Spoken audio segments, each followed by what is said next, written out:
에스겔 23장 22절에서 35절까지 말씀 한 절씩 교독합니다.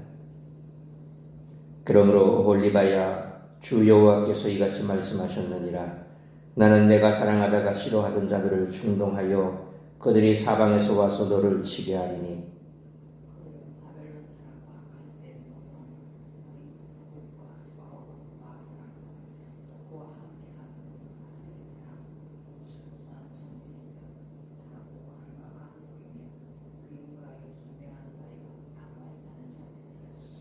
그들의 무기와 병거와 수레와 크고 작은 방패를 이끌고 죽으신 군대를 거느리고 치러 와서 너를 애워싸리라.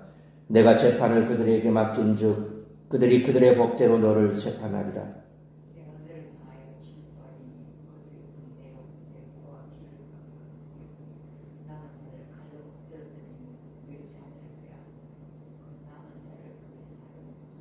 또 내 옷을 벗기며 내 장식품을 빼앗을지라.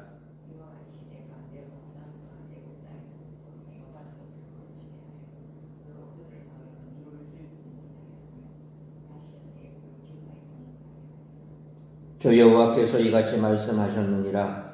나는 내가 미워하는 자와 내 마음에 싫어하는 자의 손에 너를 붙이리니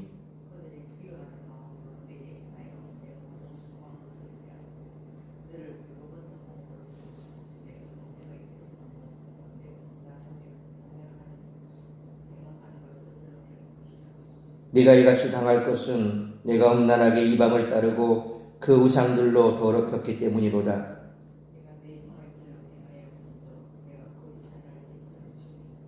주 여호와께서 이같이 말씀하셨느니라. 깊고 크고 가득히 담긴 내 형의 잔을 네가 마시고 그 웃음과 조롱을 당하리라.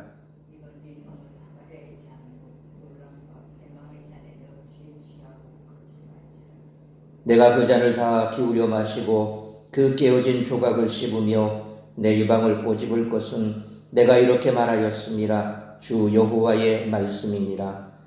그러므로 주 여호와께서 이같이 말씀하셨느니라. 네가 나를 잊었고 또 나를 내 등 뒤에 버렸은즉 너는 내 음란과 내 음행의 죄를 담당할지니라 하시니라. 아멘. 그러므로 주 여호와가 이같이 말한다는 선언과 함께 선언 단락으로 전환됩니다. 오홀라의 길을 고집스럽게 걸어간 오홀리바는 오홀라가 마신 잔을 결코 피할 수 없습니다. 이 잔은 놀람과 패망의 잔입니다. 오홀라가 파멸을 피할 수 없었던 것처럼 오홀리바도 파멸에 이를 수밖에 없습니다.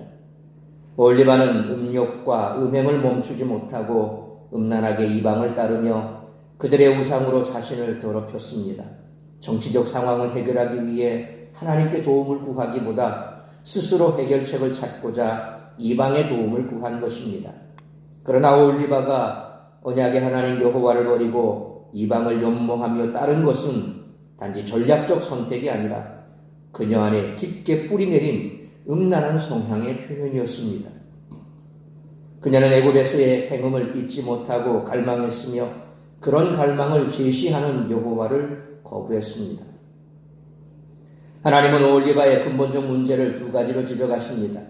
하나는 여호와를 잊은 것이고 다른 하나는 여호와를 등 뒤에 던져버리고 외면한 것입니다. 결국 하나님은 오홀리바를 심판하십니다. 그녀가 의지했던 이방인들은 하나님의 심판을 실행하는 도구, 심판이 임하는 통로가 됩니다. 오홀리바는 귀와 코가 베이고 자녀들을 빼앗기며 수고한 것을 누리지 못한 채 벌거벗은 알몸으로 내던져지는 참혹한 심판을 당합니다. 이는 음행이 발각되어 파혼당하여 수치 속에 쫓겨난 여인의 모습과 같습니다. 그러나 이 심판은 완전한 파멸이나 제거를 위한 것이 아니라 그녀를 다시 하나님께 돌이키기 위한 과정입니다. 하나님의 심판은 오홀리바 안에 있는 근본적인 문제를 제거하여 더 이상 이방들을 바라보지 못하게 하고 애굽에서의 음행도 기억하지 못하게 만듭니다. 이때 오홀리바에게 필요한 것은 자신의 죄를 인정하고 음욕과 음행에서 돌이켜 하나님의 자비와 긍휼을 구하는 것입니다. 그때야 비로소 하나님의 회복에 대한 기대를 품을 수 있습니다. 이것이 유다 포로들이 이 비유를 통해 들어야 할 에스겔의 메시지입니다.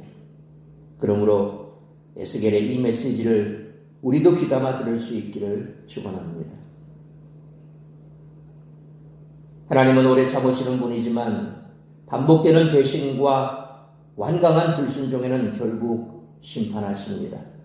하나님 북이스라엘의 죄보다 남유다의 죄가 더 크다고 선언하시며 예루살렘에 임할 심판을 구체적으로 선포하십니다.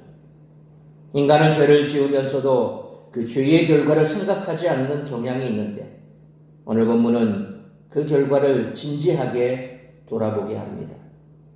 따라서 이와 같은 오늘 본문의 말씀을 통해 우리들이 깨달아야 할 것은 첫째로 22절로 27절 말씀처럼 반복되는 죄에 대한 경고를 무시하면 심판을 피할 수 없다는 것입니다. 하나님은 22절로 24절 상반절 말씀처럼 이제 오홀리바 곧 예루살렘을 직접 대적하시기 시작하십니다. 하나님이 당신의 백성을 향해 대적이 되신다는 것은 하나님과의 언약이 철저히 파기되었음을 의미합니다.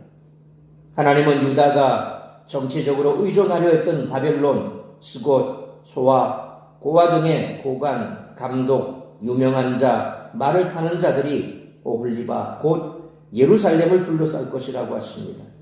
지금까지 유다는 하나님의 법도를 따르는 나라였지만 이제는 24절 하반절 말씀처럼 하나님의 법이 아닌 이방인들의 법에 의해 다스려질 것입니다.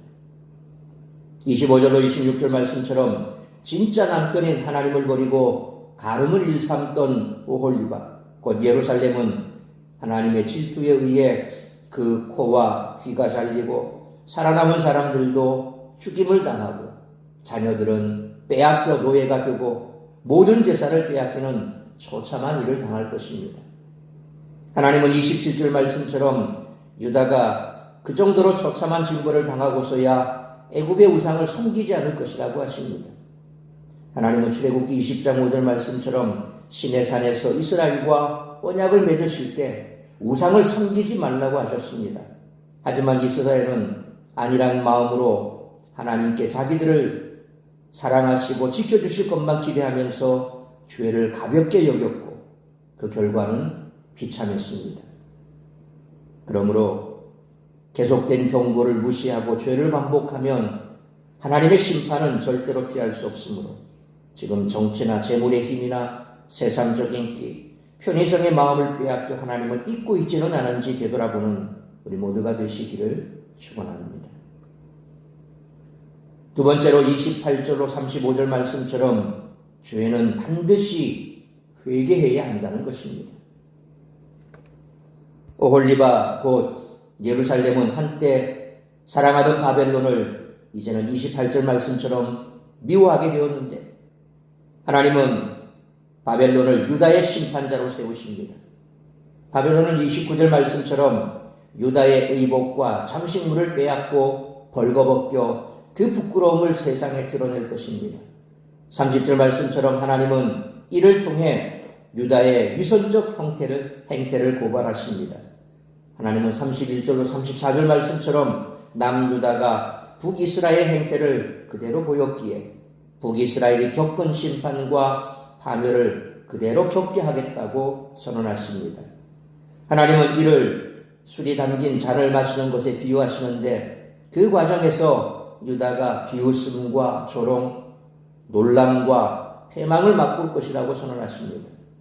35절 말씀처럼 하나님을 잊어버리고 우상숭배를 일삼았던 유다는 결국 죄값을 치러야 했습니다. 하나님은 오래 참으시지만 영원히 참으시지는 않습니다. 인간은 자신이 선택한 길의 결말을 마주하게 됩니다. 하나님 앞에서 드러나지 않은 죄는 없습니다. 하나님은 우리의 죄를 결국에는 드러내시고 그 값을 치르게 하십니다.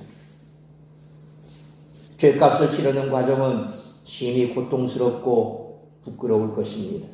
그러므로 하나님 앞에서 부끄러운 죄를 짓지 않고 있는지 또 그 죄를 짓고 있지만 지금까지 아무 일도 일어나지 않았다며 자만하고 있을 그때가 바로 하나님의 심판이 임할 때라는 사실을 절대 잊지 말고 어떤 죄라도 죄는 반드시 회개함으로 사죄의 은총 속에 살아가는 우리 모두가 되시기를 축원합니다.